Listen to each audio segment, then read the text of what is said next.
Y buenas noches, vamos a comenzar con la clase de optativa 3 dedicada a Historia del Arte Regional. Con lo cual voy a abrir la bandeja de uso compartido. Estoy esperando que cargue la pantalla. Buenas noches, profe. Buenas noches. Bien, ahora me voy a ir a examinar. Cargar desde mi equipo. Profe, antes de comenzar, una pregunta para mi examen que es el miércoles. ¿Cuánto tiempo me va a dar? Así como lo hicimos con teoría de la historia, si se acuerdan, unos Ok, 10, 15 minutos. ok, muchas gracias. Y usted va a seleccionar el tema y lo va a exponer. Sí. Bien. Entonces, ahora me voy a mi escritorio.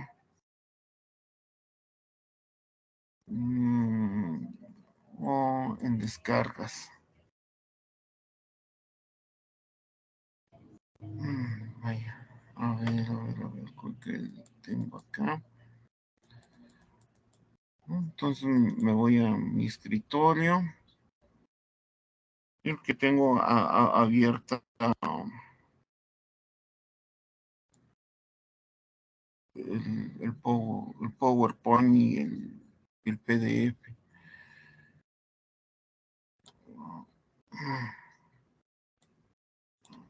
Ya no está aquí.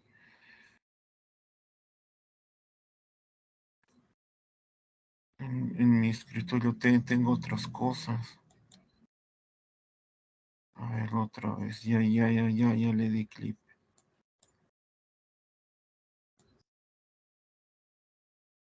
Pero aparecen otras cosas. A ver, vamos a ver.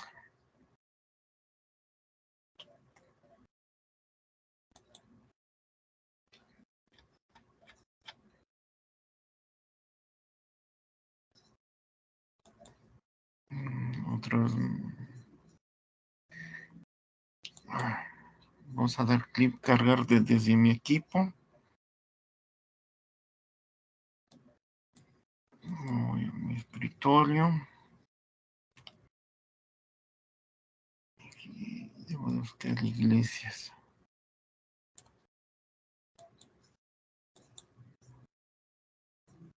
Y aquí fotos de Sabá.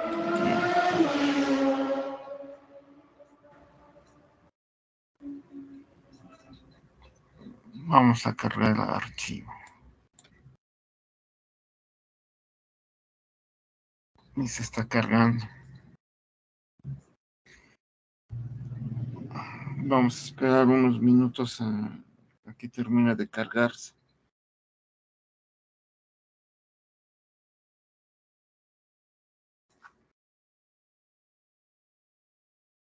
Tener un poco de paciencia.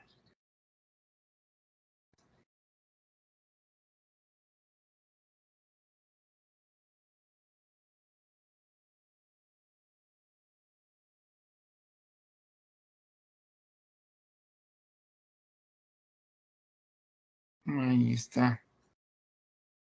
Pregunta, ¿ya tiene la imagen en su computadora?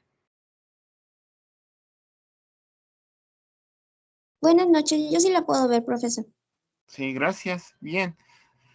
Vamos a trabajar la pilastra estípite. Para eso vamos a visualizar un trabajo que escribimos hace tiempo en un libro titulado Arte e Historia en el centro y norte de Quintana Roo, siglos XVI, siglo XVIII. Nos vamos a ir a uno de los capítulos que lleva por título La concepción geométrica del mundo entre los mayas y la portada de la iglesia de Sabán en el siglo XVIII, y empezamos con un epígrafe. Hoy, al finalizar el mes 20 sec, en el signo 6 Chichan del año cargador 9 Muluk, es 14 de febrero de 1793. Cuando termina de aprender a escribir los meses winales mayas del calendario que los antiguos nombres mayas tenían cuando aún no comenzaba el cristianismo. Que me perdonen mis hierros, mis señores padres y los altos entendidos maestros. Los astrólogos acéntricos y los concéntricos, los grandes sabios saben cómo camina el sol, la luna y las estrellas. Todas las cosas creadas por nuestro Padre Dios. El Chilam Balam, de la edición del Fondo de Cultura Económica, año 2013, página 166. Ahora bien, para entender esta portada, aparte de historia del arte, se requiere conocimiento de filosofía de la ciencia. Aquí se conjuntan dos acepciones diametralmente opuestas para el conocimiento humano, pero cuando se trata de analizar, en este caso, una portada religiosa del siglo XVIII, y eso lo sabemos por las pilastras estípites que están viendo en la portada. Vamos a entender la parte filosofía de la ciencia para atender la historia de la arquitectura o historia del arte. Para ello nos vamos a basar en el Chilam Balam de Ixil, en el cual tiene anotaciones en maya del siglo XVIII, que los mayas de Yucatán conocieron el sistema geocéntrico, los eclipses de luna y sol.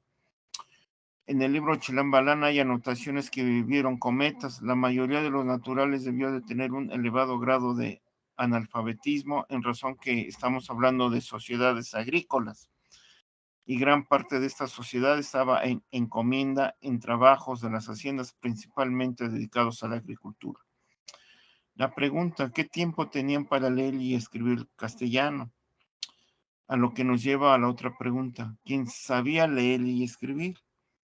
¿Hasta qué punto lo que quedó de la nobleza maya guardó sus conocimientos en la escritura maya mediante los textos conocidos como el Chilam Balam? Otra pregunta, ¿y cómo conocieron este conocimiento europeo relacionado con la astronomía? Los únicos que tenían esta sabiduría eran los franciscanos provenientes de Europa, que en sus centros educativos tenían en sus bibliotecas la noción astronómica para sus estudios, y gran parte de las obras provenientes del Viejo Mundo, como el Sacrobosco, la Esfera. Su contenido se difundió en los planteles novohispanos y en la Real y Pontificia Universidad de México. Los franciscanos en Europa y en la Nueva España criticaron la ciencia como moderna inglesa, anteponiéndola con la argumentación de la Biblia, Aristóteles, Ptolomeo y el Santo Oficio. Procuró combatirla, pero no lo lograron, teniendo en cuenta que cruzando el sur de Yucatán en el siglo XVIII había una colonia inglesa, por lo que resulta muy importante este texto histórico, el Chilam Balam de Ixil. Por lo que antes de iniciar abarcaremos los antecedentes de la Nueva España con el geocentrismo y su antítesis, el copernicanismo, para el siglo XVII, que se ve de manera pertinente en Europa y en América, y ya en el siglo de las luces lo van a proseguir este conocimiento con física newtoniana. En ello viene la pauta a otros fenómenos naturales mencionados en el Chilam Balam de Ixil, el eclipse solar, y en el Chilam Balam un cometa como un mal augurio. Todo ello concebido por la religión católica.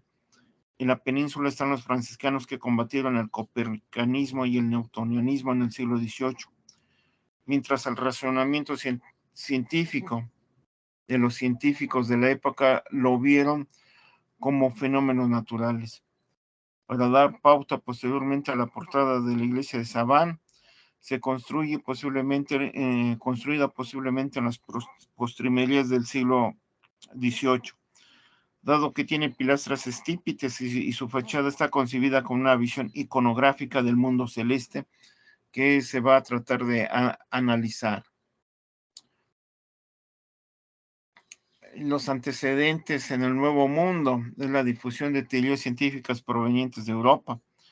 siendo señaladas sus principales postulados en los colegios jesuitas y en la Universidad de México.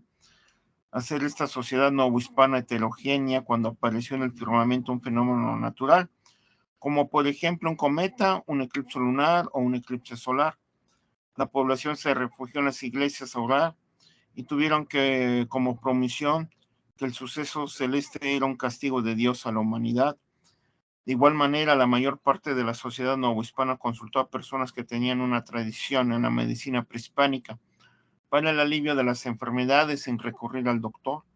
Y en el caso de las epidemias que sufrieron los habitantes de la Ciudad de México a mediados del siglo XVIII, la resolución fue orar y realizar peregrinaciones, en vez de establecer medidas de salubridad por parte de las autoridades civiles y eclesiásticas para combatirla.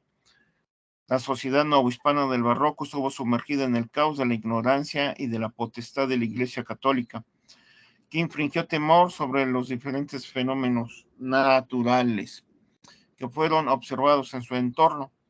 En la Nueva España se realizaron procesiones en que participaron los religiosos, los integrantes del gobierno virreinal y la población, y llevaron consigo la imagen sacras en la veneración del Vía Crucis, el nacimiento de Jesús, cuando aparecían calamidades temporales o enfermedades como epidemias. Y la sociedad de esta forma hacían súplicas al Creador que cesaran las tempestades o síntomas malignos contra los feligreses, que provocaba incluso altas tasas de mortandad.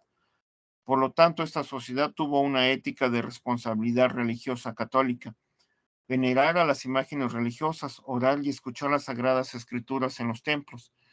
Con estas características culturales, el discurso eclesiástico tuvo una retórica solipsista, es decir, de alocuciones en torno al Creador de la naturaleza y de la vida, sin olvidar a la Santísima Trinidad. En la Universidad de México, las facultades estuvieron formadas de manera siguiente: teología, cánones, leyes, medicina y artes. En la Facultad de Artes existió la cátedra de físicos para médicos, utilizando los textos de Aristóteles, de Orto et Intellitu, de Anima, Metafísica, de Coelho y Meteoros. Tanto el estudio del cosmos como la actividad humana son analizadas bajo preceptos de Aristóteles. El nacimiento y la defunción del hombre son estudios de los libros de la física y el de Generatione. En su física, la causa motriz para explicar el crecimiento del niño es posible con la idea de ser adulto. En esta obra trata sobre la materia y la forma y las distintas causas de movimiento. De los tratados de astronomía, el más popular fue de John Hollywood, y su nombre fue latinizado por Johannes Sacrobosco. Su libro de Esfera, escrito aproximadamente en el año 1230, es una obra cosmológica influenciada por Aristóteles y Ptolomeo. Sacrobosco en la esfera y en la parte explicó Terram et centro mundo, que es la Tierra está en el centro del mundo, del capítulo 1. En la cuestión teórica sobre la Tierra como el centro del mundo de Sacrobosco, capítulo 7, titulado Quod Terra sit centrum mundi, del libro 1, que es la introducción astronómica, en el que se menciona que la Tierra tiene una figura plana con dos divisiones: el agua en la parte inferior y el firmamento en la parte superior, además de 4 premisas. Premisa 1, que se hizo la transcripción del latín al español, la hizo un servidor porque este texto fue leído en latín. Punto 1. La salida de la estrella solar a mediodía y el ocaso igual de la estrella solar es visto como si la Tierra esté en medio del centro del cielo. Punto 2. Para que en todas las partes las personas estén compartiendo y explorando la mitad superior del cielo y la mitad inferior del agua, siempre teniendo en cuenta que así es el centro del mundo. Punto 3. La Tierra se entiende que está en el centro del mundo, seguida en los extremos por agua. Punto 4. El autor Afagiano dijo sobre la estrella solar, la cual observó y señaló que es 18 veces que la Tierra. Todo esto está en el texto de Sacrobosco, texto de Esfera, París, por la imprenta Bianit Simonen, Polinaem, edición 1538, página 7 recto, 7 verso. La paginación de los textos del siglo XVI prácticamente no es como nosotros lo percibimos de manera correlativa, 1, 2, 3, 4, ¿no? Sino, por decir, tenemos la página 1, sería 1 recto, y cuando damos vuelta es página 1 verso, y así se va sucesivamente hasta llegar a la página número 7 recto, y al dar la vuelta de derecha a izquierda, esa página 7 recto, en vez de que sea 8, es 7 verso. Por lo cual es muy importante que ustedes conozcan todo este tipo de discurso que tenemos cuando se les enseñó en teoría de la historia de la lectura. Principalmente Roger Chartier maneja todo este tipo de información para los neófitos que tratan de leer textos como el de 1538. Proseguimos.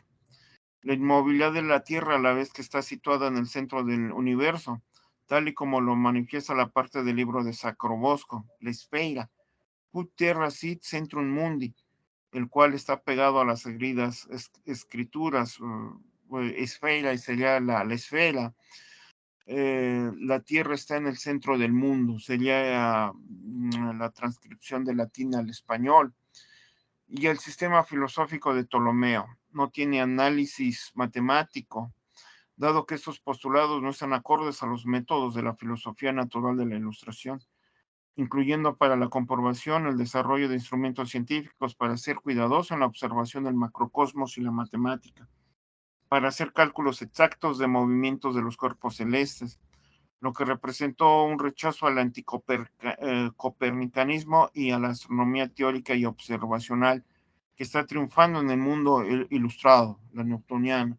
Es el devenir de los franciscanos apegados a los conceptos tradicionales de la ideología barroca al concluir el siglo XVIII.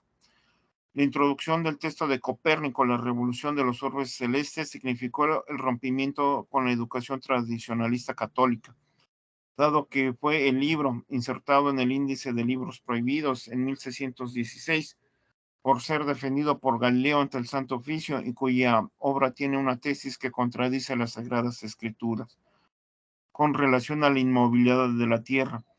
Copérnico mencionó el triple movimiento de la Tierra: rotación, traslación en torno al Sol y la inclinación con respecto al ecuador. Además sostuvo la esfericidad de los astros y la circularidad perfecta de las órbitas como concibió al Sol y a las estrellas como astros inmóviles. La enseñanza del copernicanismo fue absoluta en América Hispánica, a pesar que en la Europa católica fue prohibida. Las órdenes dominica y jesuita estuvieron en contra del sistema copernicano y se vio reflejado en 1615, cuando el dominico Lorini presentó una denuncia al Santo Oficio contra Galileo. El de Revolutio Novis fue prohibido y amonestado por el cardenal Belarino y sancionado por no sostener, defender y enseñar al público esta doctrina. Pero con la publicación de Galileo, el diálogo sobre el sistema del mundo en 1632, que es una defensa de la cosmología y la ética de Copérnico, los jesuitas y dominicos convencieron al Papa Urbano VIII para ser llevado a juicio por la Inquisición. El resultado es conocido. Se prohibió el diálogo. Galileo fue obligado a abjurar de la teoría copernicana. Se les decretó prisión formal por tiempo indefinido como penitencia a rezar los salmos. Sin embargo, la enseñanza del copernicanismo se llevó a cabo al otro lado del Atlántico, en las Indias occidentales del vasto imperio español. En 1584 apareció en la Nueva España un libro de Bartolomé de la Era, titulado Repertorio del mundo particular de las esferas del cielo y orbes elementales. Una parte de la obra está dedicada al estudio del sistema solar acorde a las teorías astronómicas de Ptolomeo y Copérnico. La teoría copernicana fue estudiada en la Real y Pontificia Universidad en los siglos XVII y XVIII y principios del siglo XIX, no solo por catedráticos hispanos, sino también por novohispanos de un gran talento científico. que mostraron sus dotes alrededor de sus obras relacionadas con la ciencia. Algunas de ellas nunca llegaron a la imprenta, se conservan en manuscritos o simplemente se perdieron. A partir de la impartición de la Cátedra de Astrología y Matemáticas de la Universidad de México, la Cátedra de Astrología y Matemáticas fue creada a petición por los alumnos de la Facultad de Medicina. Por considerarla útil, el 22 de febrero de 1637 fue elegido siendo su profesor el mercedario Fray Diego Rodríguez. La designación fue confirmada por una real provisión del 23 de marzo del mismo año con la rúbrica del virrey Marqués de Cadereyta. Copérnico, en su obra sobre las revoluciones de los orbes celestes, da una hipótesis heliocentrista y posteriormente heliostática. Cito a Copérnico: la Tierra se traslada a través de aquella gran órbita entre las estrellas errantes, en una revolución anual alrededor del Sol, y alrededor del mismo está el centro del mundo, por lo que, permaneciendo el Sol inmóvil, cualquier cosa que aparezca relacionada con el movimiento del Sol puede verificarse aún mejor con la movilidad de la Tierra. En una edición de Madrid, Tecnos, de 1987, página 33. La Inquisición novohispana buscó a los herejes que formaron comunidades como los judíos, adeptos a Lutero y sospechosos a Heterodoxia. Los sistemas del mundo que explican el geocentrismo y Copérnico, el orden del universo, esto significó una inconmensurabilidad en la época, dado que contradecían a la Biblia y a los padres teológicos de la Iglesia como San Agustín y Santo Tomás, entre otros. Al respecto, no hubo consenso para explicar el cosmos entre la neófita comunidad científica novohispana y la Iglesia Católica, respaldada por el Santo Oficio, que buscó en el Nuevo Mundo eliminar a la herejía y la heterodoxia. La España católica determinó varios aspectos ideológicos de la Contrarreforma. En las Indias Occidentales, el establecimiento del Santo Oficio en suelo novohispano en 1571 para atacar la ideología herejes y heterodoxas. Los heterodoxos son aquellos laicos, pero también hay religiosos que propugnan en cuestión de cognitividad explicar los fenómenos naturales, no con la teología, sino con la ciencia. Copérnico, Galileo, Kepler y en el siglo XVIII prácticamente Newton. Descartes, bien, los que van a llevar la teoría cartesiana son los jesuitas, y el problema con René Descartes, dado que una gran cantidad de estudiosos lo proveen como la filosofía moderna, que está imbuida prácticamente en el siglo XVIII y que contradicen a Isaac Newton. Descartes es defendido porque estudió en Le Flèche con los jesuitas. Después de ahí tuvo una vida en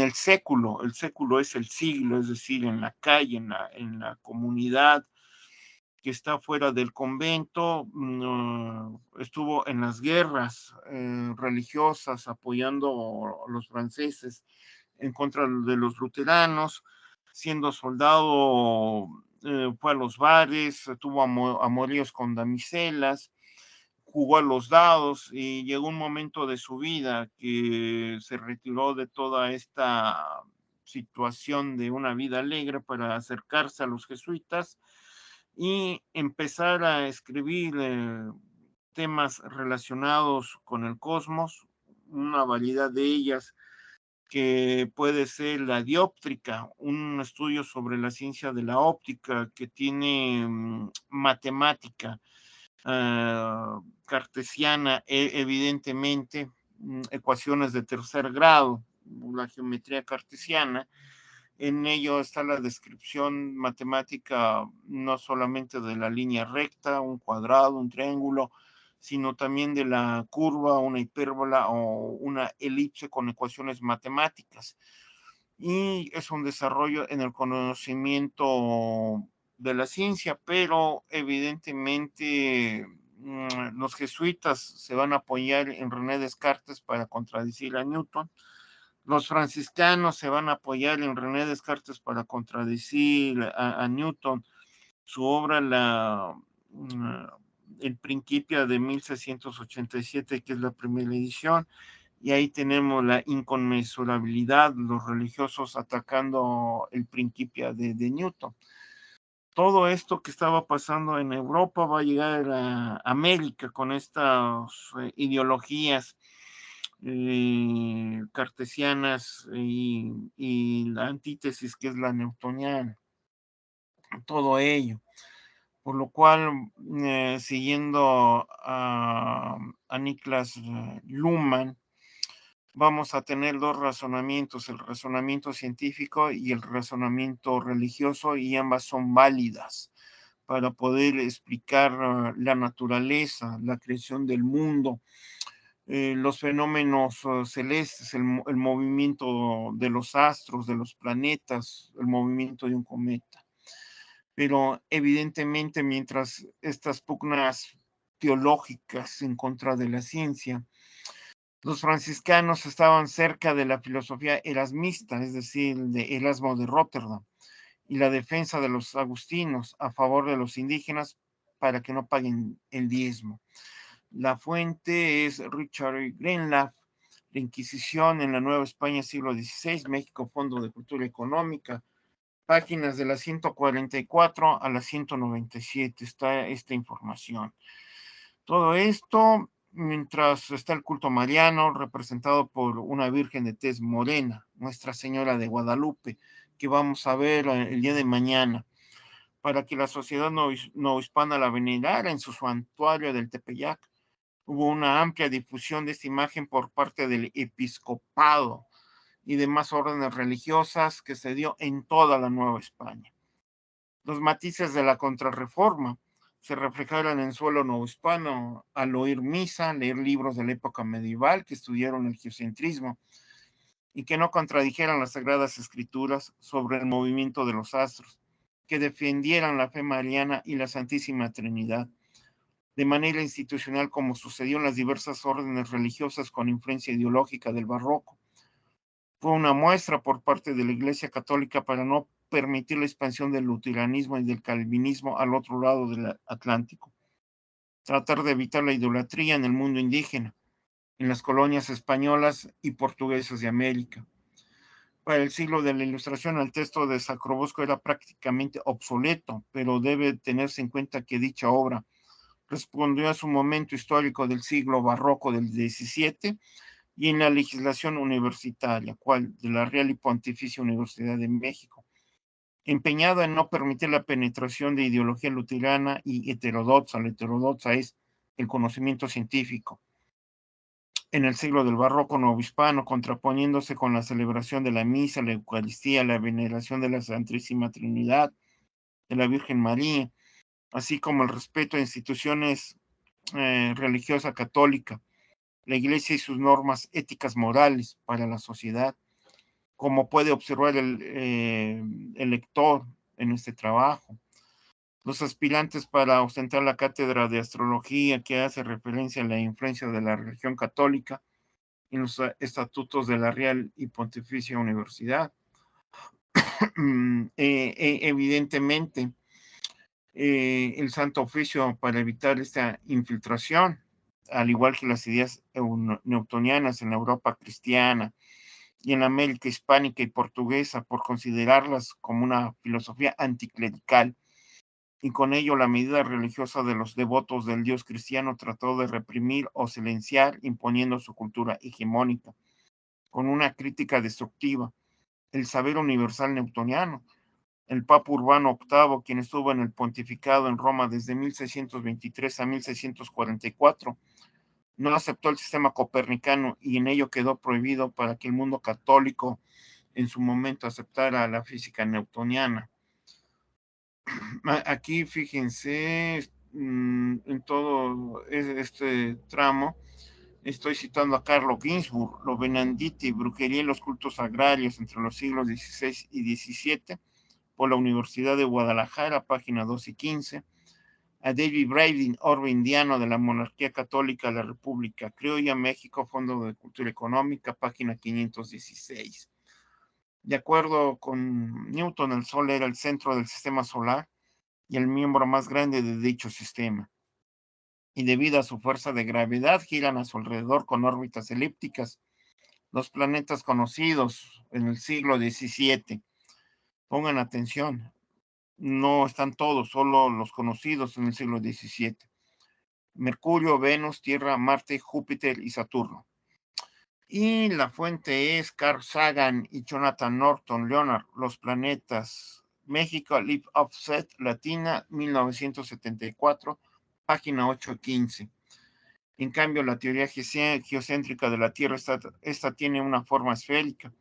Está en el centro del mundo, alrededor de ella giran en círculos concéntricos en este orden: la Luna, Mercurio, Venus, Sol, Marte, Júpiter y Saturno. La fuente, son varias fuentes, pongan atención. Aristóteles,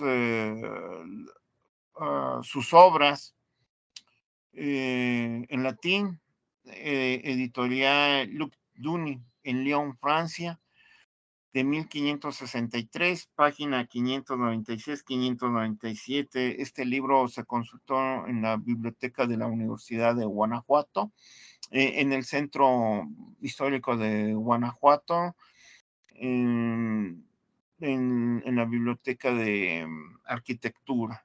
Ahí está ese libro que consulté hace años.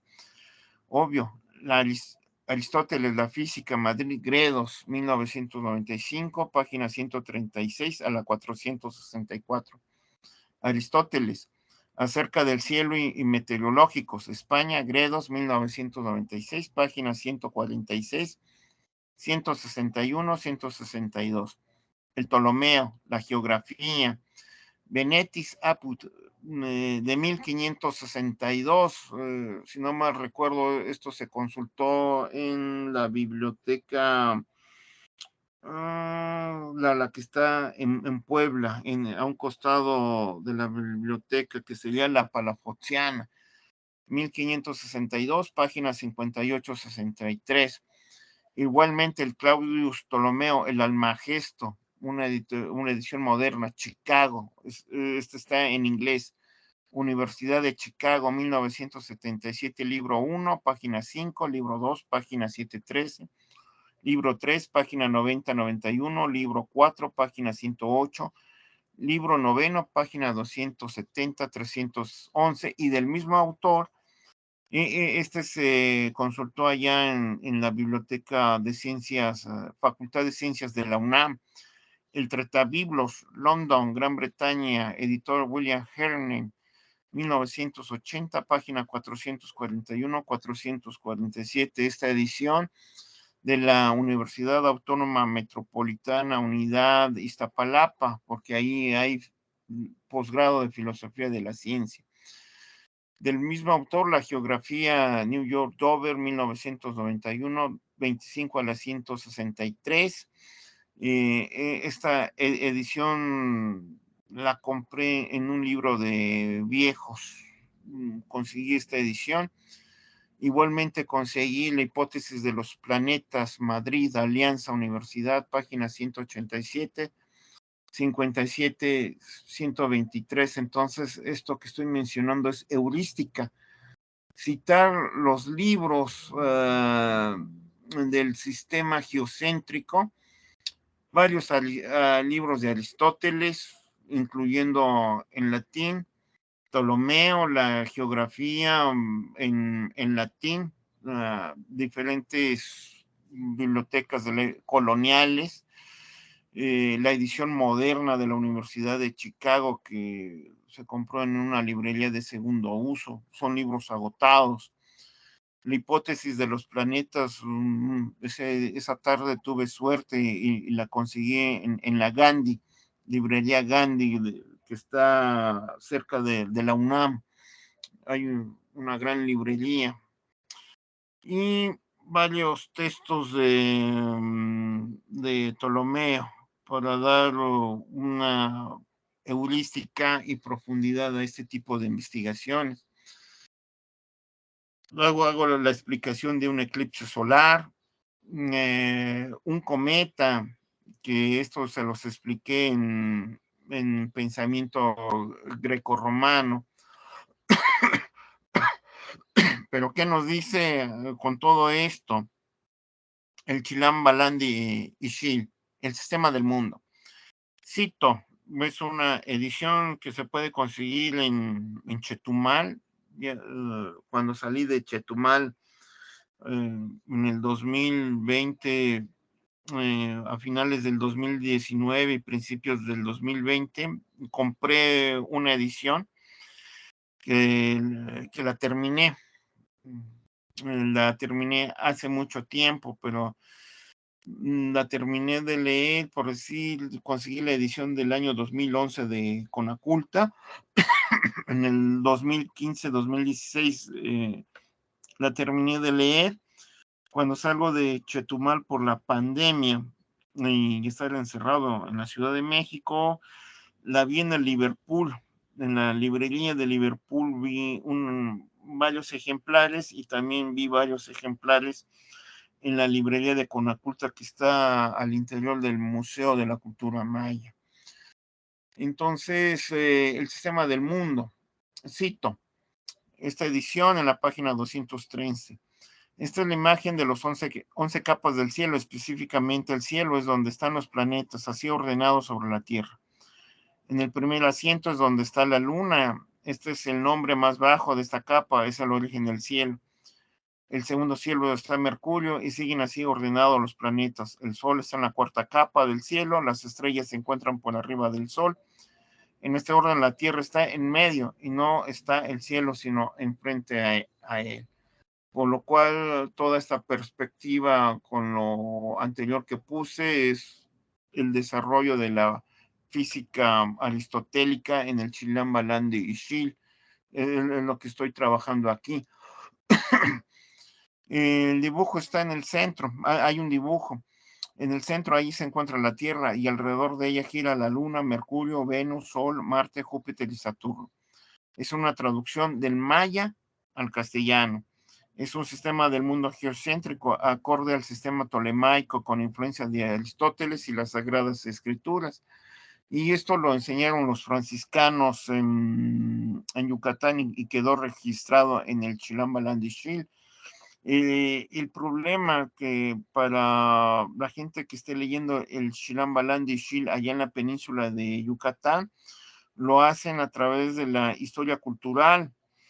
En cambio, un servidor por traer posgrados de filosofía de la ciencia da otra interpretación, otra lectura ya implicando directamente a Aristóteles y no solamente a él, sino sus obras directas, sino también a Ptolomeo y leerlo de manera directa, ediciones en latín, español e inglés para tener una profundidad sobre estos menesteres del conocimiento. Los franciscanos en sus escuelas, principalmente en los conventos, debieron explicar el geocentrismo a los mayas en el proceso de evangelización. Y esto se refleja en el Chilam Balam de Ishil como un proceso de aculturación del conocimiento astronómico europeo a los mayas. Luego trae el eclipse de sol en el Chilam Balam de Ishil, cito. Los hombres creían que durante un eclipse de la luna y el cielo, este estaba en movimiento por sus poderes, pero el eclipse de luna no había creado al sol.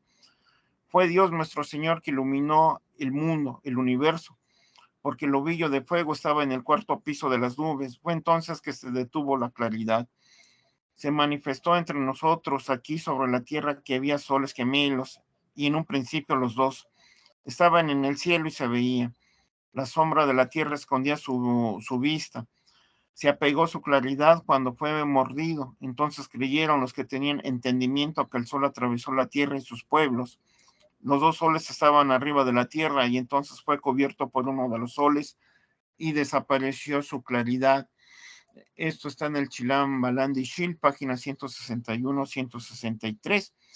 También tiene un dibujo que en esta concepción del eclipse del sol tiene influencia medieval, la luna y el sol girando a la Tierra Todo esto forma parte del conocimiento de los mayas del siglo XVIII. En la península de Yucatán, teniendo en cuenta que este Chilambalán, el Dixil, menciona los años de 1701, 1743 y 1786, entre las páginas 151 y 237.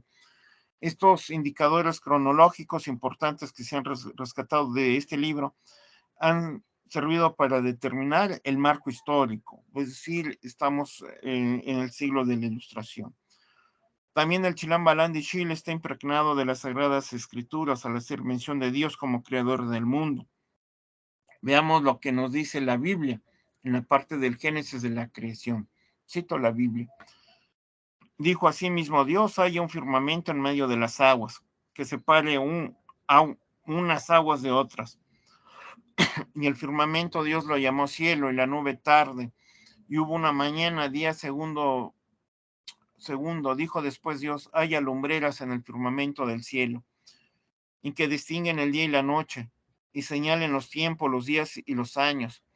Hizo pues Dios dos grandes lumbreras, y señalen los tiempos, los días y los años. Hizo pues Dios dos grandes lumbreras, la mayor para que presidiese el día, y la lumbrera menor para que presidiera la noche, es decir, el sol y la luna, y las estrellas, colocando el firmamento del cielo para que resplandeciesen sobre la tierra, y hubo una tarde y una mañana en el día 4.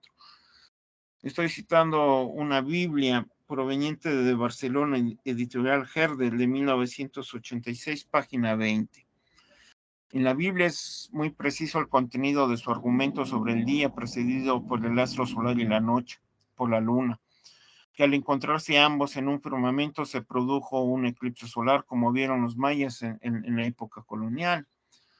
Luego viene estudio de los cometas. En el libro del Chilambalán de Ixil anuncia la aparición de un cometa observado en el mundo maya.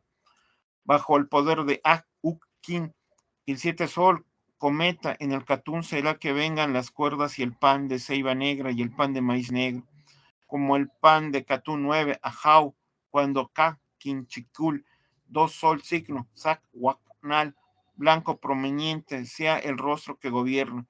Entonces será que se lleve el agua y se lleve el pan del maíz del Catún, del espanto y de la guerra. Será su sustento de guerra, su bebida, su guerra, su andar de su corazón y voluntad. Pero poco será el poder que tenga de su criado, el 9 Ajau, el Halak Winik, jefe por el poder de Hak Bolon King, el nuevo sol, el deshonesto de la noche, deshonesto del Catún, que se entregará a las osadas palabras de discordia. Será el final de su tiempo, cuando haya muchísimo procurador de su oficio, enredadores. El final será cuando tenga su pan y su agua, cuando tendida esté en la estera, que sea honrada por el adulterio y la falsedad. Aquí ya tenemos los libros del Chilambalán del Fondo de Cultura Económica, página 58. En esta parte los libros del Chilambalán nos narra cuando aparece un cometa en el firmamento, cuando nos dice que vendrán malas cosechas, guerras, discordias, y con ello la llegada de la muerte en la guerra, por lo que es un síntoma de mal augurio para la época. Si nos referimos después a la conquista que tuvo bastante influencia europea en los mayas, como cuando observaron un cometa, síntoma de malos designios para la sociedad, y todo esto viene en el Tretabiblos de Ptolomeo, en la edición inglesa de Londres que consulté en Guam, Iztapalapa, por lo que evidentemente los franciscanos provenientes de varias regiones de Europa, no nada más de España, están en ese proceso de enseñanza-aprendizaje con los mayas, introduciendo la ideología medieval del geocentrismo y evidentemente relacionados con temas de la aparición de un cometa. Pero evidentemente para los estudiosos sobre cometas hoy sabemos que giran alrededor del Sol en órbitas elípticas como el Halley, Encke, Borrelly, Oterma y Crommelin. Pero también existen cometas como el de 1780 que son atraídos por la gravedad del astro solar y trazan líneas curvas como una parábola. Estos cuerpos celestes son vistos solo una vez en la Tierra. En cambio, los que tienen Los cometas que tienen una elipse se ven de manera periódica. El más famoso, el Halley, que aparece cada 75 años con meses y días, y que en ello es el desarrollo de la ciencia conocida por la Inquisición como heterodoxa. Para ello se trabajó el libro de Carl Sagan y Andrew Yang, El cometa, España, Planeta, 1986, páginas 68, 75 y 376. Evidentemente, el cometa más famoso estudiado en la Nueva España es el de 1680, que lo vamos a mencionar mañana, entre Carlos de Sigüenza y Góngora, Francisco Aquino y evidentemente la 10ª musa, Sor Juana Inés de la Cruz, trabajaron ese cometa. La Iglesia Católica controlaba la voluntad humana en la época colonial con un Dios bondadoso, pero cuando la humanidad no controlaba sus impulsos y pecaba, venían los castigos del Creador. Es por ello que en el mundo terrenal las diversas órdenes religiosas en el Nuevo Mundo aladían a sus explicaciones teológicas en la explicación del bien y del mal. Por ello, la construcción de los templos, en los cuales se puede realizar estudios iconográficos de las portadas religiosas. Y cada templo en el Nuevo Mundo representó a la nueva Jerusalén terrestre en defensa de la fe ante situaciones de idolatría y herejía, principalmente en el contexto histórico-geográfico de la península de Yucatán. Evidentemente, cuando tenemos un eclipse solar o la aparición de un cometa, que trabajaron, el más famoso, el de 1680 en la Nueva España, mientras la población civil y la comunidad religiosa, es decir, los sacerdotes, se refugiaban en las iglesias para rezar a Dios, porque creían que era el fin del mundo, un castigo del Creador por los pecados de la humanidad. Carlos de Sigüenza y Góngora y la 10ª moza Sor Juana Inés de la Cruz subieron a la parte más alta de los templos y evidentemente sacaban sus instrumentos científicos, sus telescopios, y observar el cometa, llevar un cuadernillo y anotar todo lo que observaban sobre el cometa. Lo vieron por días, semanas, por un mes. Una vez que se terminó de ver el cometa de 1680, van a sus bibliotecas. Obvio, Sor Juana Inés de la Cruz tiene una inmensa biblioteca que sabemos por las fuentes de la época colonial, el Archivo General de la Nación, ramo Inquisición. Ahí están los documentos sobre la 10ª musa, y sabemos que citó en sus libros como Primero Sueño, citó a René Descartes, citó libros relacionados con fenómenos de la naturaleza, menciona a Galileo, Copérnico, Kepler. Newton no lo menciona porque las obras de Isaac Newton llegaron hasta 1631 con documentos que vimos del Archivo General de la Nación. No conocen a Newton. Igual Carlos de Sigüenza y Góngora hizo este mismo trabajo cognitivo y posteriormente consultó su biblioteca particular, la biblioteca de la Real y Pontificia Universidad, tiene la biblioteca de la Catedral Metropolitana. Obviamente en las bibliotecas institucionales son libros a préstamo. Siendo profesor de la Cátedra de Matemáticas Sigüenza y Góngora, puede sacar los libros del claustro universitario para llevárselos a su celda de cogimiento, que está prácticamente, Carlos de Sigüenza y Góngora vive al interior de la Catedral Metropolitana porque es el limosnero de la catedral, lleva las cuentas de los diezmos y aparte es amigo muy cercano de Eyal y Seijas, que va a ser el enemigo de Sor Juana Inés de la Cruz.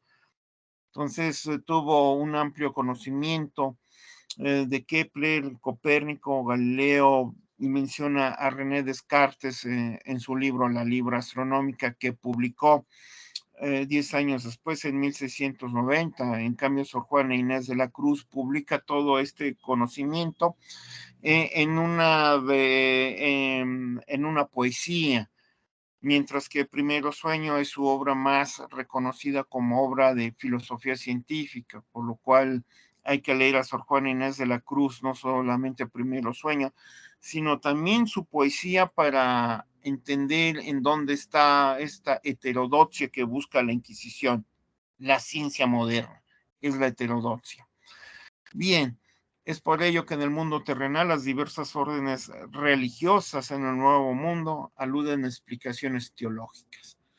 Todo ello nos va a llevar a la portada de la iglesia de Sabán. La portada está del lado este, llevando una brújula, es decir, por donde aparece el sol, está la portada. Con 2 cuerpos y un remate. Está labrada y pertenece al siglo XVIII, y su escultor, sabemos el nombre, Pascual Estrada, que también construyó la fachada de Ixmul y Xquinit Sonot. Estas 2 últimas iglesias están actualmente en el estado de Yucatán. Y para eso tenemos los trabajos de Juan José Targa, relacionado con las iglesias coloniales de Yucatán. Este trabajo está en Estudios de Cultura Maya, volumen 19, en el Centro de Estudios Mayas UNAM, 2012, página 249-253. Bien, en la descripción de las pilastras, viendo la imagen que tienen enfrente ustedes. La portada de la pilastra estípite data del siglo XVIII, característico del siglo de la Ilustración. Dado que, como mencioné en clases pasadas, prácticamente en 1616, por Jerónimo de Balbás, al interior de la Catedral Metropolitana, en el altar mayor, ahí tenemos la aparición de la pilastra estípite al interior de un templo. Y al exterior, si tenemos la Catedral Metropolitana en el primer cuadro de la Ciudad de México, a mano derecha, teniendo a un observador enfrente de la Catedral Metropolitana, tenemos el Sagrario Metropolitano. Y lo construyó Rodríguez, un egresado prácticamente con nociones de pilastra estípite, Lorenzo Rodríguez, viene su nombre, Lorenzo Rodríguez. Por primera vez al exterior tenemos la pilastra estípite en esta construcción que data del año de 1750. Una vez que tenemos este tipo de antecedentes sobre la pilastra estípite en la Nueva España, en el primer cuerpo aparece el zócalo, después una base. La figura de las pilastras estípites son 2 rombos invertidos. En la parte superior del estipo se percibe un racimo de uvas, lo que representa la sangre de Cristo, lo cual se representa en las misas con el olivo. Un ejemplo donde se ve la representación en la última cena. El capitel es jónico, que sostiene el dintel. En el pórtico hay un arco de medio punto que está sostenido por 2 jambas para pasar al interior de la respectiva iglesia. Estas son las únicas 2 estípites que están en todo el estado de Quintana Roo. En el segundo cuerpo de la portada, en un segundo cuerpo hay un gran ventanal. En la parte superior de esta estructura hay un labrado de piedra que pertenece a San Pedro, dado que tiene unas llaves y un gallo. San Pedro está sentado, tiene una túnica, barba y escaso pelo. Se encuentra al interior de un nicho. Tiene las manos entrecruzadas, sujetándose una de la otra, y unas sandalias. Es el santo patrono de la iglesia de Sabán. Su fiesta es el 29 de junio en el calendario cristiano. El remate de la portada, pongan atención, se contabilizan 23 estrellas, que es una concepción medieval, y serían inamovibles. Sería la 11ª capa del cielo, que nos menciona el Chilán Balán que mencionamos anteriormente. Ahí estaría Dios, Jesús, la Virgen María, que está labrada en piedra, lo que sería la advocación de Nuestra Señora de la Candelaria con su ropaje, Coronada en la mano izquierda tiene una vela y está cargando un niño, Jesús coronado. Alrededor de la Santísima Virgen se perciben ángeles, como la reina del mundo, en el cielo y en el mundo terrenal. Tiene como margen la iglesia de Sabán, como la Jerusalén terrenal, en el contexto histórico de un sitio donde existió mucha idolatría entre los mayas en la colonia. Lo que también da pauta que los mayas fueron grandes observadores y estudiosos de las estrellas antes de la conquista. Reconocían la Pleiada que tenía 8 estrellas. Citamos el Chilam Balam Dishil, página 197. Descripción arquitectónica de Sabán. Hemos viajado varias veces, pero en el año del verano del 2013, un equipo de investigación y un servidor se dirigió a Sabán. Allí encontramos que la iglesia estaba destrechada. Tenía una sola nave rectangular, piso de tierra, un coro destruido, el cual debió de ser de madera. Esto por las maderas gruesas insertadas arriba del pórtico. Posiblemente el techo fue de guano. Cerca del presbiterio hay una bóveda de cañón corrido con un arco que lo sostiene y un piso reconstruido de concreto. Para subir a las torres, cada una tiene una escalera helicoidal de madera. También tienen una red hidráulica en la parte superior de los costados del techo para evitar que se encharque el agua en época de lluvias. Del pórtico del lado derecho, una habitación que posiblemente fue el bautisterio. La puerta es de madera. En ese tiempo la puerta es de madera. Posteriormente fuimos viajando a Sabán y detectamos posteriormente, por el año 2017, que ya no es de madera, sino la puerta es metálica. Pues rompe el contexto como tenían que ser las puertas de aquella época de madera, por lo que una puerta metálica puede tener más seguridad y eso da pauta del índice de robos, incluyendo en estas regiones de Quintana Roo a iglesias cristianas o católicas. Evidentemente, todo ello para tener más seguridad.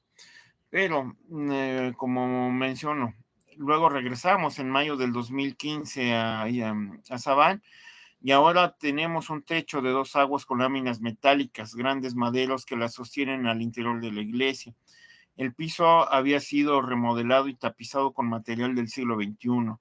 De loseta, bancas nuevas de madera, iluminación al interior, bocinas y cables para que los oyentes a la Sagrada Misa escuchen mejor al sacerdote, lo que significa que el sacerdote da la misa con un micrófono, lo cual también señala que hay electricidad en el lugar.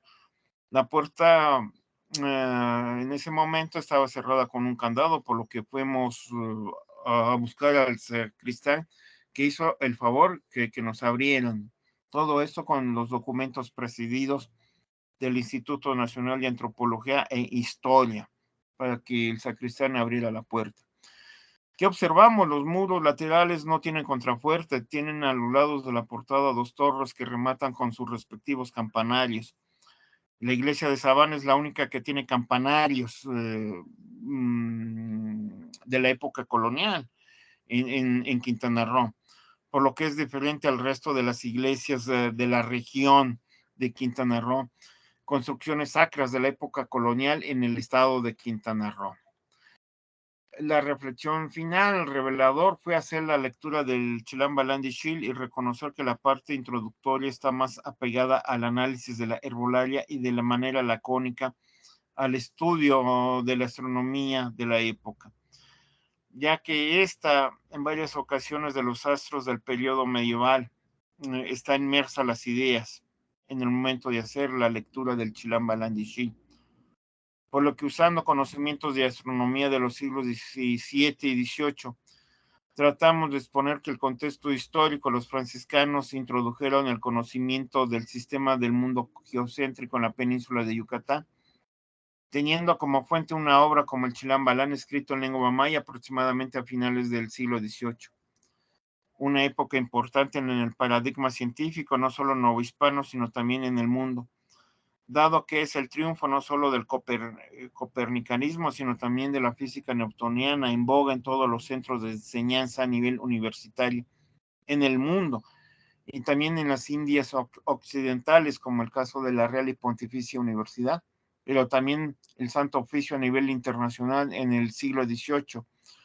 Inserta la Principia de Newton en el índice de libros prohibidos de la Inquisición y es atacada, para precisar, en el año de 1739, lo que da pauta de tener una conciencia histórica que esta región de la Nueva España, es decir, Yucatán, en el aspecto geográfico, están los ingleses en Wallis, que mantuvieron guerras con España y conflictos bélicos en torno a Bacalar, por lo que indica que los franciscanos no aceptan la penetración de los ingleses.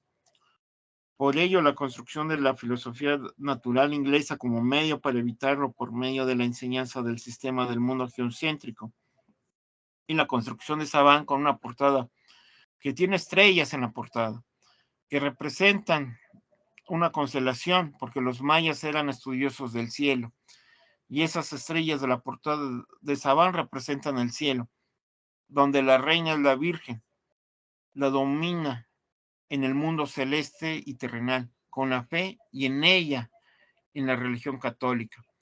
Los españoles no solamente se tuvieron que cuidar de los ingleses, sino también de la elevada idolatría de la región.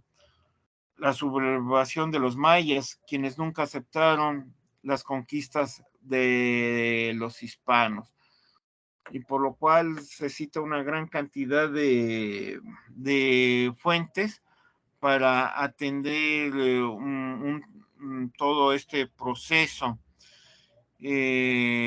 cultural en el cual está inmerso gran parte de la filosofía medieval, y con ello, para atender todo este tipo de reflexiones, trabajar directamente con Carl Sagan, estos libros de El Cometa y los planetas, para atender el proceso del conocimiento geocéntrico que está impregnado en la Nueva España y evidentemente en Europa.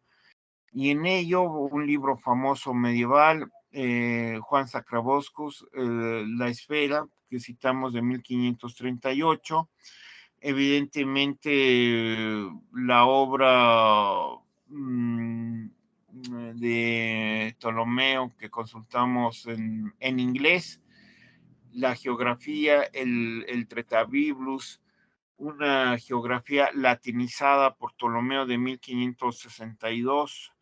Evidentemente todo ello nos lleva también de la mano para empezar a citar el Aristóteles, la ópera en latín igualmente de 1563, para dar una heurística o erudición para trabajar este tipo de fuentes. Y evidentemente las pilastras estípites, siguiendo el cursor, están a lo lado de esta, de esta estructura que tenemos aquí.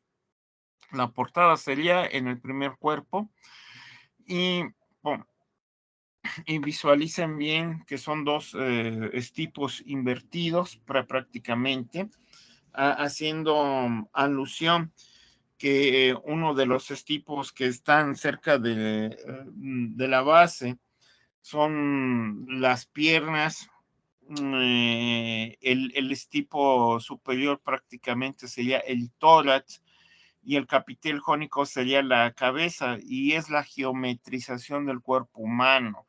Y esto está en el libro de mi maestra, la doctora Elisa Vargas Lugo, titulado el libro Portadas Religiosas, y evidentemente trabaja las pilastras estípites en la Ciudad de México, por lo cual vamos a tener alusión a este tipo de reflexiones en este primer cuerpo, en el cual se ve aquí todavía al entrar al interior de la iglesia una puerta de madera y posteriormente fue cambiado y ponerle ahí un candado y se ve feo ya esa puerta metálica en un templo católico.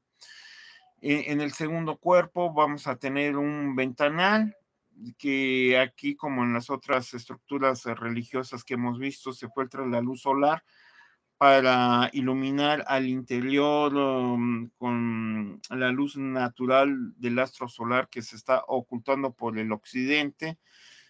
Pega toda la luminosidad en la portada y evidentemente vamos a tener esta portada, aunque tengamos pilastra estípite que son del siglo XVIII, toda la fachada es barroco sobrio, no hay ornamentación, no hay columnas, no hay anástilo.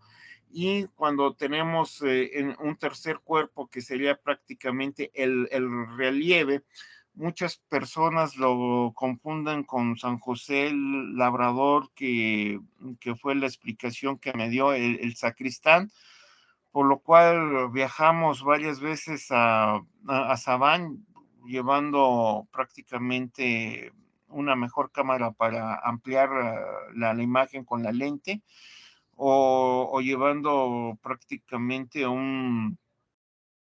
pues no un telescopio, sino el otro instrumento óptico para observar bien del personaje que se trataba, y estuvimos trabajando en ello, lo que sería San Pedro, que tiene prácticamente una espada y un gallo, por lo cual la explicación iconográfica la dimos anteriormente. Y ya en la parte superior, aquí tenemos a la Virgen de la Candelaria, al igual que las otras iglesias. Aquí parece evidentemente una curva mistilínea que semeja la corona, sería la corona de la Virgen María como Reina del Cielo.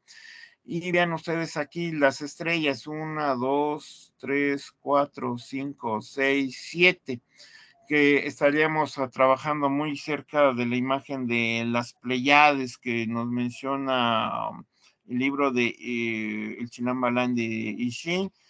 Y vamos a tener prácticamente a los extremos, algo que no habíamos visto en las otras iglesias, por decir, estas pesadas estructuras en donde estarían el campanario con jambas a los lados en ambas torres, y prácticamente un arco mistilíneo en el que se percibe aquí, no sería un arco de medio punto como hemos visto en otras iglesias, y el remate prácticamente se corona como si fuese una media naranja con una linternilla.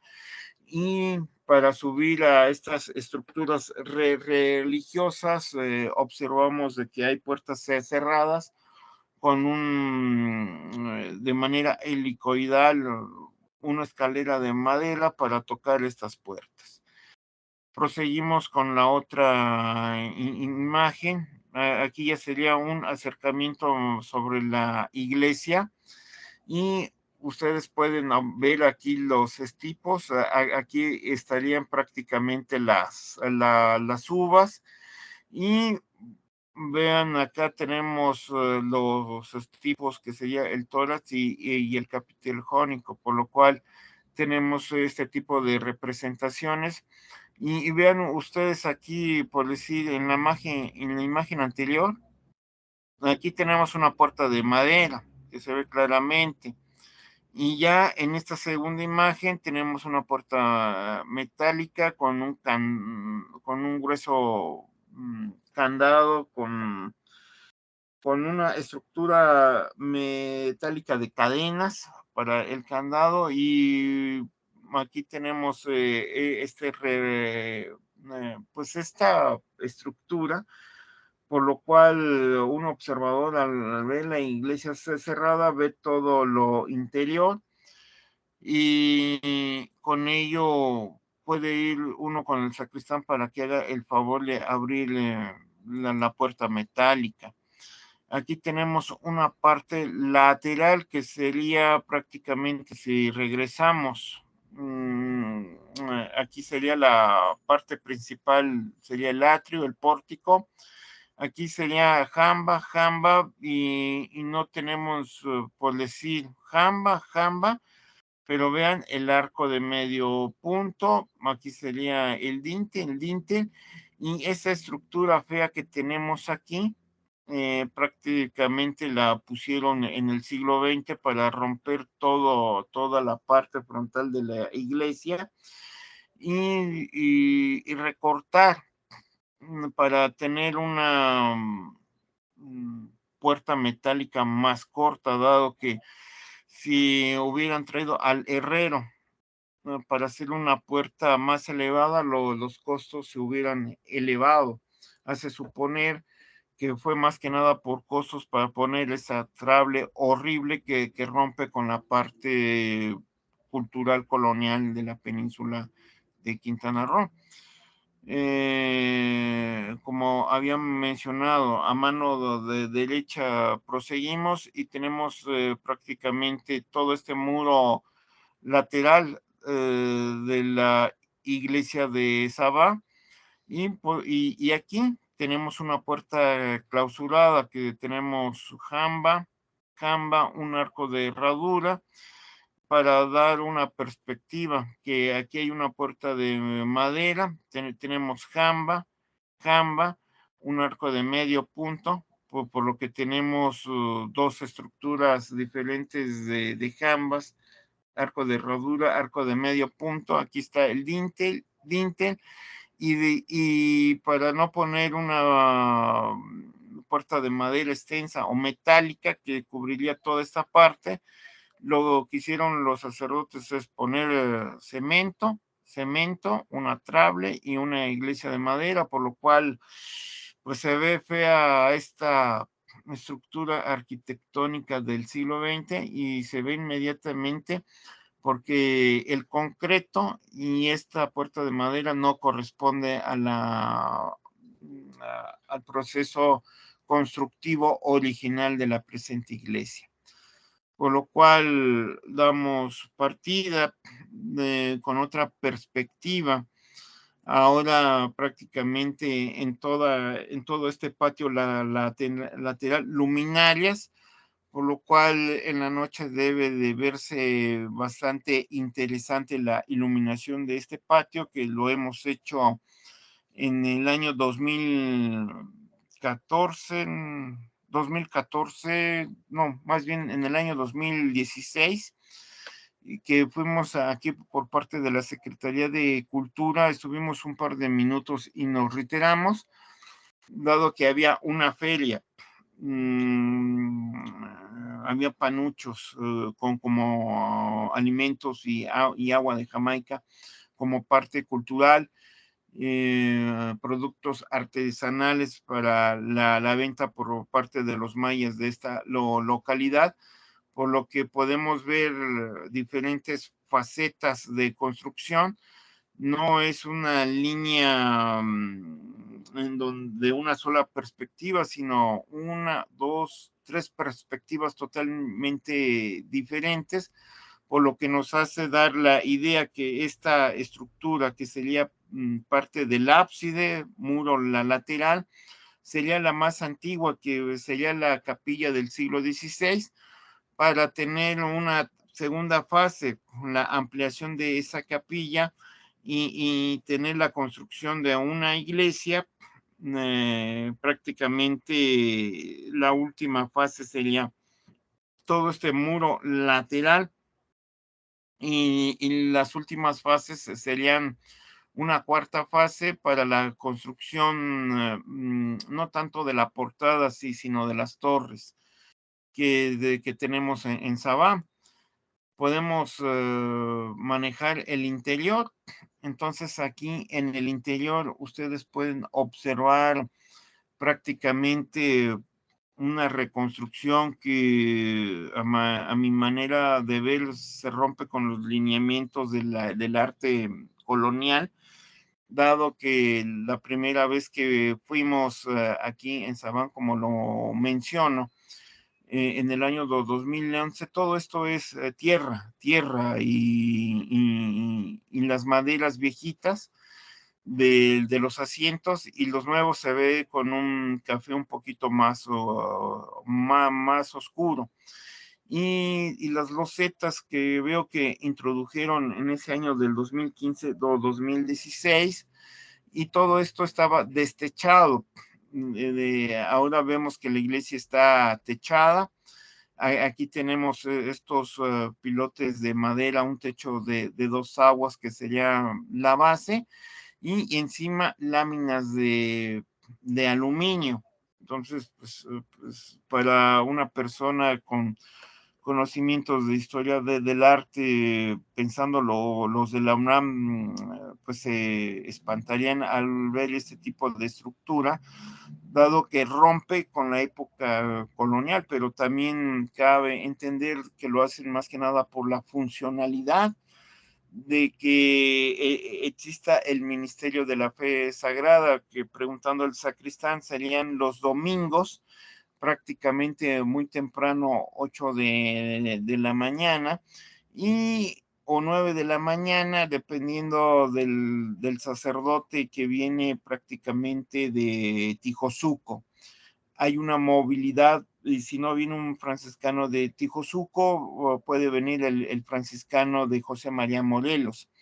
Esa es la funcionalidad de los sacerdotes franciscanos en la zona. Eso cabe decir que no hay un sacerdote fijo para la impartición del culto todos los días, pero en todas las iglesias de la época colonial, a las 5 de la tarde se reza el Santo Rosario. Antes de la pandemia se hacía de manera presencial en todas las iglesias, en donde va una congregación, principalmente de mujeres, pueden llevar la Biblia de mano, rezar el Santo Rosario. En épocas de sequías que observé en la iglesia prácticamente de Escabil, se reza el Santo Rosario, pero también se va a rezar una gran cantidad de salmos dedicados para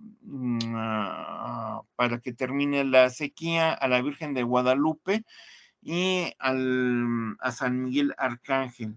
Todo esto sería una reflexión sobre el desarrollo de elementos para los fenómenos naturales. Ahora bien, y aquí tenemos una parte del altar hacia la portada de la iglesia, la parte interior. Entonces, por decir, aquí se ve de manera más clara la gran cantidad de estrellas que hay en la parte superior. Aquí tenemos lo que sería parte del vitral destruido y parte del pórtico, la concha. La concha representa lo que había mencionado en clases anteriores, la pureza y castidad. Al no haber una imagen cercana, sería la castidad y la pureza de la iglesia, en contra de la alta idolatría del mundo maya que hay en la región, como un síntoma de explicación de la concha al entrar a la iglesia, o en la parte superior esta concha que está en un ventanal. A un costado vemos pilotes de madera destruidos, lo que da pauta que aquí iba un coro de madera. Órganos no, han dado que los órganos que hemos visto en la Ciudad de México, en Querétaro, en Morelia, en Oaxaca, en la parte superior, en el coro, toda la estructura es de piedra. Al haber una estructura de madera, no puede sostener los pesados órganos o clavicordios que vienen de Europa, por lo cual la hipótesis sería que aquí estaba un franciscano dirigiendo un coro de mayas, y que los mayas tenían instrumentos musicales como un violín, como un sacabuche, que sería prácticamente otra perspectiva, como las flautas de madera, inclusive flautas de madera, tocando música sacra que componían prácticamente el director del coro. Esto se sabe por los libros que se encontraron en la Catedral Metropolitana de Puebla y la Catedral Metropolitana de la Ciudad de México, como el compositor Estela, que venía de Italia y que compuso música sacra para ambos conventos. Evidentemente, por la guerra de castas, los mayas Khrushchev no solamente destruyeron las fe de bautizo, fe de defunción de españoles, mestizos, esclavos, sino también destruyen gran parte del acervo de cada iglesia, todo el acervo.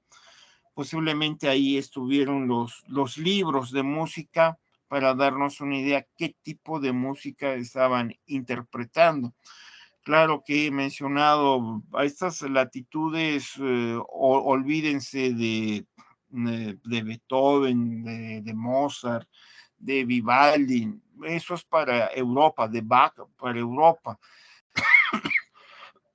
Inclusive para el siglo XVIII sabemos de los documentos del archivo de la Catedral de Metropolitana, se encontraron partituras de una ópera de Vivaldi que se tocó no solamente en Europa, sino también en el Nuevo Mundo, y la ópera prácticamente estuvo dedicada a Moctezuma, que sería otro pasaje para entender el desarrollo de la parte musical del Nuevo Mundo. Y en esta ópera de Moctezuma, evidentemente es de naturaleza histórica. Vivaldi escribe la letra y en ello estaría implicado evidentemente la parte de nobleza de Moctezuma, los hijos de Moctezuma, Hernando de Cortés, Pedro de Alvarado, Malinche estaría en toda esta estructura que conocemos, y evidentemente con nociones históricas. Esta ópera de Vivaldi quedó oculta en todo el siglo XVIII, todo el siglo XIX, parte del siglo XX, y los descubrimientos vienen a través de la Segunda Guerra Mundial, en que se empiezan a reconstruir las iglesias que fueron bombardeadas en Europa y bibliotecas. Y en una de las bibliotecas de Europa, del lado alemán, se descubre este pasaje, por lo cual la hipótesis para el siglo XX, que los alemanes que adoraban la cultura de estas magnitudes de ópera, posiblemente extrajeron de la parte norte, donde se ubica Vivaldi, en donde fue un gran compositor, y en las iglesias en donde él fue también el maestro de ceremonias, se quedó el impreso, y los alemanes se lo llevaron a una de sus bibliotecas de Germania en el proceso de la Segunda Guerra Mundial. Ya de una manera muy tardía viene este gran descubrimiento sobre la ópera de Moctezuma, y empiezan a hacerse los estudios pertinentes inclusive por la UNAM, por el INA, y en México, por cuestión federal, hay un instituto que se dedica a estudiar música, y es muy importante porque su sede está en la Ciudad de México y, y empiezan a trabajar toda esta parte de Vivaldi y sabemos de que Vivaldi en su época en vida es un gran prestigio, que estaríamos hablando del barroco, pero en el momento en que fallece la Iglesia Católica lo olvida, su música deja de tocar de tocarse principalmente en las misas europeas. En el siglo XIX está prácticamente olvidado, y si no es por este gran descubrimiento que se da al terminar la Segunda Guerra Mundial, se da de nueva cuenta, obviamente, en Europa, el rescate de Vivaldi, y obvio que es muy difícil que se vea música de Vivaldi en el Nuevo Mundo. Lo mismo va a pasar con Bach, que se los mencioné en una clase pasada, dado que Bach, pues todos sabemos que más que nada es sobre órgano, el clavicordio, y todos estos instrumentos, pues los tenemos en la Catedral Metropolitana de la Ciudad de México, en Puebla, en Morelia, en Querétaro, en Guadalajara. Este tipo de instrumentos es muy difícil que estén en la península de Yucatán porque es zona de guerra, y muy difícil vamos a escuchar para el siglo XVII o inclusive para el siglo XVIII música de Bach. Bach, evidentemente, después de su muerte, en 1750 va a fallecer él a más de 80 años. Está entre finales del 17 y principios del siglo XVIII todo su poderío musical. Un gran músico que está construyendo música, obvio, para el clavicordio, pensando en música sacra, pero él no es católico, él es luterano, entonces compone música sacra luterana, que en siglos posteriores la Iglesia Católica se va a apropiar de esta música para tocarla en recintos evidentemente católicos, por lo cual Vivaldi, después de su muerte en 1750, va a ser olvidado por lo que resta del siglo XVIII. Evidentemente en el siglo XIX es difícil oír a Bach, por lo que uno requiere otro tipo de literatura, y el tipo de literatura pues son evidentemente obras relacionadas con la música, por decir El fantasma de la ópera de Lacroix. Ahí evidentemente nos va a decir el periodo de la música europea, obvio en París, en el Teatro Nacional, pero también a través de otro tipo de literatura como Cebo de Bola, que es una obra francesa, escrito por un gran literato de la época que vive la invasión alemana de 1872 y la salida prácticamente del poder de Luis Bonaparte III, que sería el sobrino del gran Napoleón Bonaparte. Menciona de que no se tocan los grandes clásicos que uno puede hacer reflexión, como Mozart para aquella época. Es muy difícil que se toque, sino se toca otro tipo de composiciones que se menciona en la obra Bola de Cebo, pero sí se tocan marchas militares, evidentemente haciendo alusión en el contexto histórico. Obvio, en todo este proceso que he estado mencionando, muy importante para hacer estudios de la riqueza cultural, musical europea y cómo fue penetrando a México. Ya evidentemente, si como he mencionado, haciendo mis lecturas de literatura principalmente, me doy cuenta de que Mozart, Beethoven, incluyendo a Bach, hasta el siglo XIX mexicano se está escuchando, y hasta el momento no he encontrado en ningún libro o en un documento colonial que en la época que estamos trabajando se haya tocado a Bach, a Vivaldi, Mozart, no. O sea, sería en las iglesias mexicanas, pero ya del siglo XIX. En Puebla y en la Ciudad de México tengo las referencias que se toca Mozart. Evidentemente sigo leyendo una gran cantidad de literatura para saber hasta dónde más se pudo haber enseñado toda esta práctica de cultura musical. Bien, hasta aquí alguna duda, algún comentario. Son 9:38 de la noche. Entonces, para poder entender esta portada, regreso a la número 1.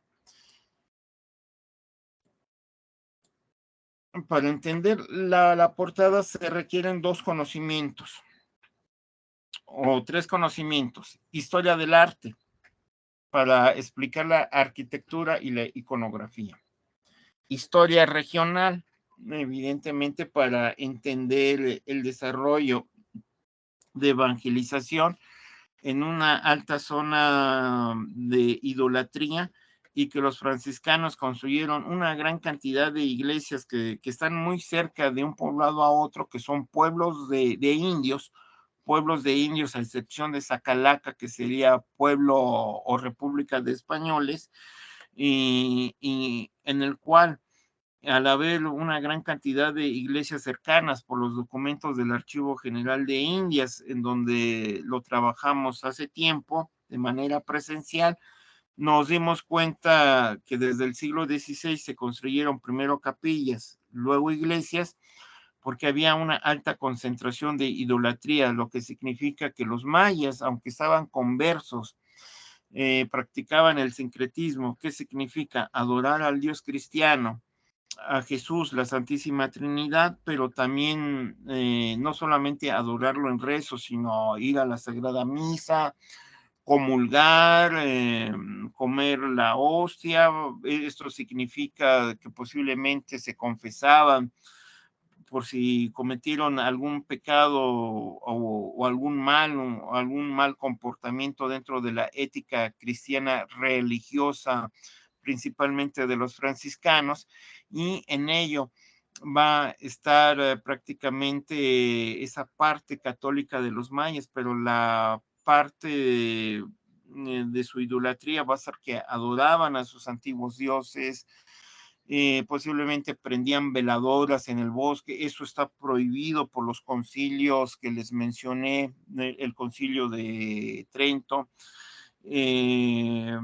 También les mencioné que se ataca la idolatría europea a través de San Agustín, y que en sus obras de San Agustín menciona que en Europa estaba prohibido que pueblos agrícolas que no practicaban el catolicismo o que practicaban el catolicismo encendieran veladoras cerca del bosque, porque eso concibe en adorar al diablo al interior del bosque europeo. Este pensamiento medieval se traslada al Nuevo Mundo.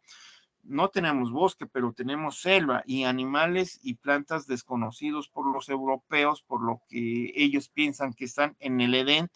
En el momento al ver mayas semidesnudos con un taparrabo, las mujeres igual con un taparrabo y están desnudas, que se les ve el dorso y los pechos, pensando que son los descendientes de Adán y Eva. Y en este tipo de construcción del Edén, del Génesis, un mundo idílico, y rezan al dios Chac prendiendo una veladora. Posiblemente tengan figurillas del dios Chac, no monumentos de piedra, porque eso es la hoguera, como sucedió en 1539 a los caciques de Texcoco, que con su marra está ese ejemplo.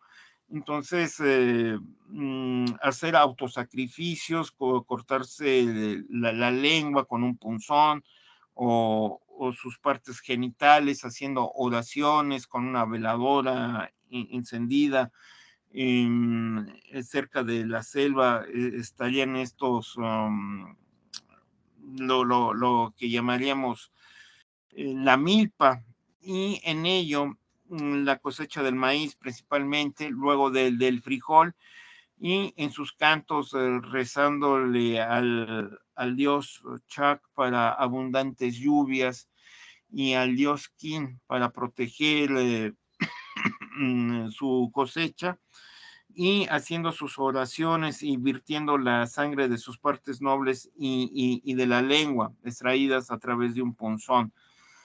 Con ello estaríamos viendo dualidad religiosa, sincretismo. Para los franciscanos es idolatría que la van a perseguir. Y todo esto en zonas tan apartadas como Mérida, como Tijosuco, en donde es República de Españoles, porque hay un comercio a otras latitudes que traen implementos no solamente de Europa, sino también posiblemente de China, por esos platones que vimos en el Museo de Guerra de Castas de Tijosuco, dándole una amplitud de conocimiento, por lo cual se requiere la historia local, auspiciada por una historia global, para tener una amplia noción de los franciscanos en Yucatán que traen ideas medievales. Y el tercer conocimiento, evidentemente, sería filosofía de la ciencia, por lo cual, jóvenes, en las clases de pensamiento grecorromano vimos una variedad de textos de Aristóteles, de Platón principalmente, y en ello estaría implicando este tipo de conocimiento aristotélico que retoman los franciscanos, jesuitas, dominicos, agustinos. Lo importante ya no para cuestión de una construcción ética religiosa que vimos en las últimas clases de pensamiento grecorromano, sino para la construcción del cosmos, y que esto viene explícito en el momento en que un servidor hace la lectura del Chilambalán de Ixmil, que es un poblado de Yucatán, en donde detecto esta construcción metafísica del cosmos que está en la física de Aristóteles o en la geografía de Ptolomeo, por lo cual se requiere una noción de filosofía de la ciencia. Bien, en todo este lapso, ¿alguna duda, algún comentario? ¿Quién desea participar en lo que un servidor toma tantita agua para refrescar mi garganta esta noche?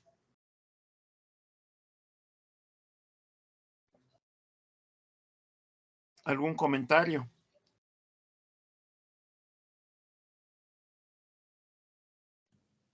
No, profe, todo muy bien. De hecho, son datos muy importantes para, bueno, ahorita que estoy haciendo lo del ensayo, para poder, esos datos, poder intentar meterlo en el documento. Son datos muy importantes sobre esto que nos está mostrando. Sí, sí, porque de hecho, por decir, si ustedes buscan iglesias de Yucatán, está el libro de Bretos, que lo tiene bueno, la biblioteca del Chilambalam, que está al interior del Museo de la Cultura Maya. Voy a tomar más agua.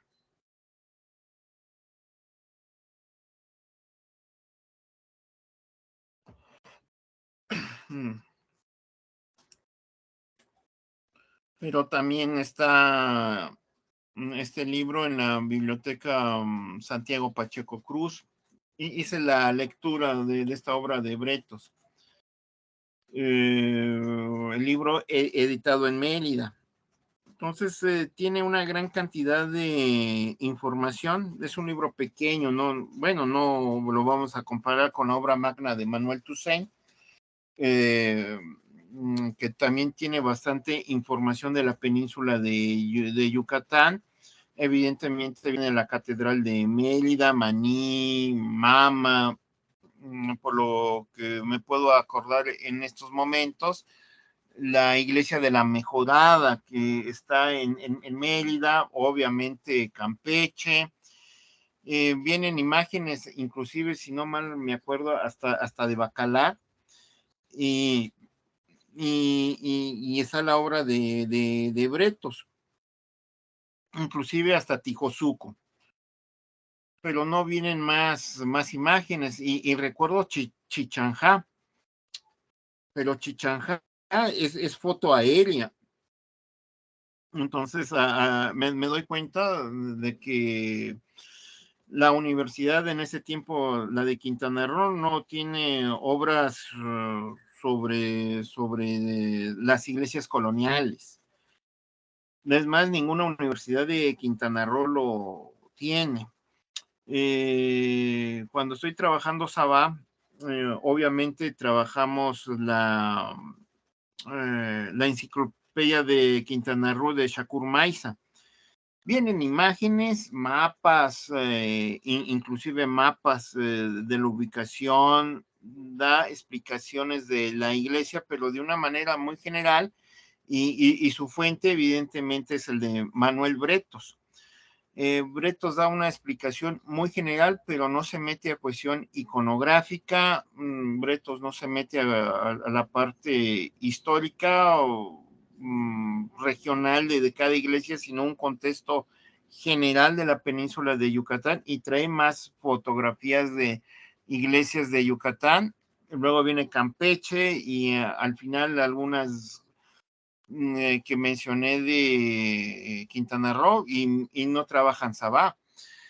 Recordar que cuando llego a la península de Yucatán, se me pide armar el proyecto. Eso me lo pidió Ramos y Arístides hace muchos años, que armé el proyecto muy general, y la directora de la división era Bonnie Campos, y ella hizo la recomendación, y ella fue la de la idea, que fuera dedicado así exclusivamente a Quintana Roo, porque si pongo península de Yucatán a nivel nacional, o muchos autores van a pensar, no, pues esa información ya viene en el libro de Manuel Bretos, o ya viene en el libro de Manuel Tussaud sobre arquitectura colonial, que es una obra monumental.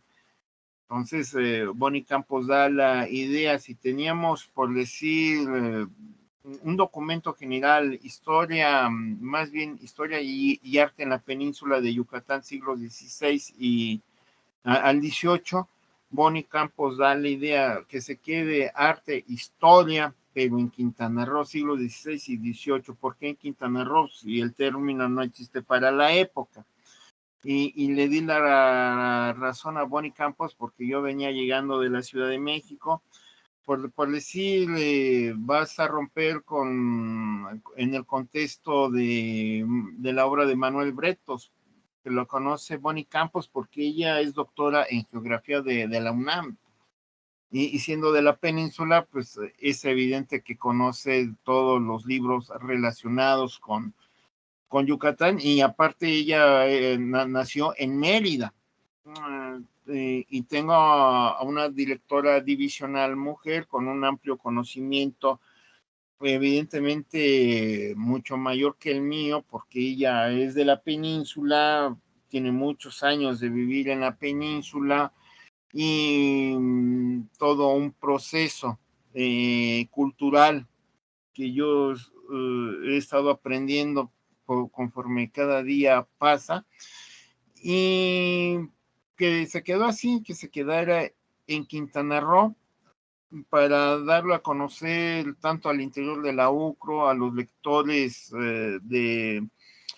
que hay de otras universidades en Quintana Roo, en toda la península de Quintana Roo, a nivel nacional, que se está trabajando la historia regional de Quintana Roo, y ha sido muy importante, porque al tener esta iglesia que regresé varias veces en diferentes meses, años, porque está muy distante de Chetumal y llevar un equipo de trabajo, pues evidentemente son recursos que hay que destinarlos de una manera fehaciente, dado que evidentemente en todo este proceso, así como un matemático, voy diseñando tanto para gasolina, tanto para alimentos y sus mismos compañeros de humanidades, para ahorrarnos en los alimentos. Ellos diseñaron un plan para, ellos mismos lo propusieron, llevar tortas, meter un pedazo de frijol, jamón sin mayonesa porque se echa a perder por la temperatura, sin aguacate, sin sal, para que no se moje la sal por el camino. Y llegando allá en las tiendas, fácil es comprar una lata de chiles y yo también estuve con ellos comiendo esa torta de jamón con frijoles y un chile, y no llevar Coca-Cola porque las temperaturas de 40 grados da más sed, sino agua. Y ya en un Oxxo de José María Morelos comprar el hielo, porque aquí en Sabá pues no vamos a encontrar, no vimos ningún Oxxo y no vamos a encontrar hielo para refrescar el agua, y ya metiéndole pluma a las matemáticas se ahorró mucho, y ese extra pues lo ocupábamos para ellos. Conocen más, bueno, ustedes conocen más el rumbo que un servidor porque son originarios de Quintana Roo. Entonces, ese sobrante ya era de regreso para comer en el mercado Cochinita Pibil, en el de Carrillo Puerto, o ahí cerca, ahí hay en tiempo presencial a una cuadra un pollo con arroz, pollo asado a la madera, sí, con madera. Pedías tacos de pollo, pechuga, pierna, así desmenuzado con arroz, un huevito ahí estrellado o cocido. No vendían agua, sí recuerdo, vendían pura Coca-Cola con la salsa bien picosa, y ahí ocupábamos ese recurso con las tortas que llevábamos. Entonces, da pauta de que al viajar con sus compañeros de humanidades, luego se fueron integrando lengua inglesa, antropología en nuestros viajes, para tener un conocimiento muy amplio en dónde comer, qué comer, no tomar Coca-Cola por las altas temperaturas. Aquí estamos hablando de 40, 45 grados. Imagínense aguantar esas temperaturas de 40, 45 grados. Generalmente vamos en los meses de no lluvias, que sería Semana Santa, hasta junio, julio. Vamos a estos lugares, puede estar nublado, pero estamos a 40 grados, y resistimos el calor, y protegemos el equipo de las lluvias. Pero las imágenes de Xmul fue en diciembre, terminando el semestre. Terminamos un jueves, recuerdo que fue un jueves, y lo diseñamos a mediados del semestre del 2017 para irnos a Xmul a las 4 de la mañana. Y cuando digo 4 de la mañana, nos levantamos 3:30. Entonces los chicos van muy animados, me dicen que salir de Chetumal es una bendición, es lo que dicen sus compañeros de humanidades. Pues sí, todo el día ver el bulevar, y no hay nada de distracción cultural. Hay museos, pero la distracción cultural pues no la comparamos con Morelia o la Ciudad de México. Entonces esperan esas salidas para viajar 4 de la mañana, ir rumbo a Sabán y tomar la gran cantidad de imágenes. De hecho, todas las iglesias que he visitado es por sus compañeros de humanidades. Ellos son los que me llevan a las iglesias para tener un trabajo amplio y a la vez mostrar a las nuevas generaciones de humanidades lo que hacíamos de manera presencial.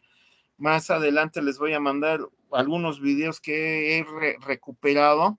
Se perdieron muchos videos por la pandemia en una plataforma que teníamos, pero al rescatar esos videos se da uno cuenta de toda la labor que se hacía en este tipo de clases de historia del arte de manera presencial.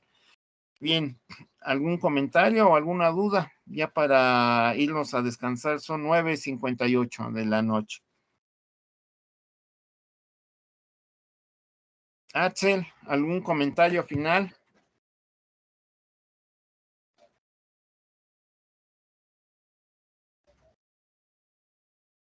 O Braulio Bautista o tengo conectada a Samantha Chuayo. Ya para irnos, ¿qué opinan ustedes? Ya para retirarnos a descansar.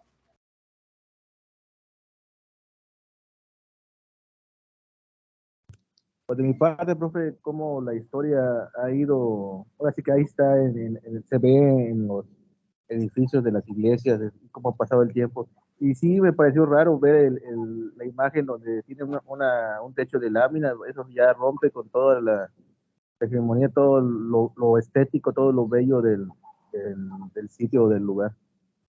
Sí, entonces el término es de Ciesas Mérida, el desechamiento de las iglesias coloniales en la guerra de castas, y esto se debe al inmenso odio que tienen los mayas sublevados en contra de los españoles, y no solamente destruyen documentos, sino también queman iglesias, matan sacerdotes, pero eso es parte de otra historia y otros especialistas, pero he tenido que leer libros de Lorena Callaga cuando me hacen preguntas relacionadas con estas iglesias y guerra de castas, que evidentemente son dos áreas históricas diferentes, siglo XIX.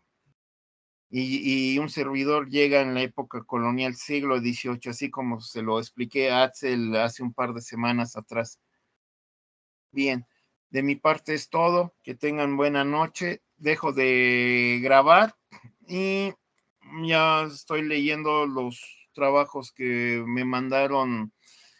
Braulio Cuevas me mandó el primer trabajo, creo fue el viernes o el sábado a primera hora, que fue el primero que bajé.